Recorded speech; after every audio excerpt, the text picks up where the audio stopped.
বাংলাদেশে বিজেপি কিছুই বলছে না, আমাদের জন্য কিছুই নাই, আমরা কিছুই পাচ্ছি না। এটুকু নিশ্চয়তা করতে চাই বাংলাদেশের জনগণ এবং বিজেপি আমরা প্রস্তুত আছি সীমান্তে।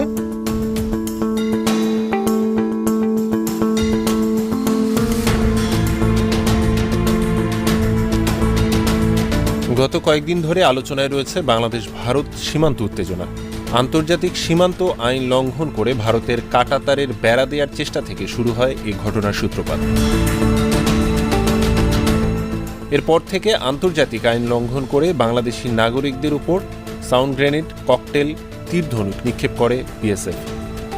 চাঁপাইনবাবগঞ্জের শিবগঞ্জ উপজেলার কালীগঞ্জ সীমান্তে বাংলাদেশিদের উপর বিএসএফের হামলার বিভিন্ন চিত্র ভেসে বেড়াচ্ছে সামাজিক যোগাযোগ মাধ্যমে। এ ঘটনায় সবচেয়ে বেশি আলোচিত হয়েছে বিএসএফের হাতে সাউন্ড গ্রেনেডের ছবি। ভাইরালে ছবিতে দেখা যায় কালীগঞ্জ সীমান্তের ওপারে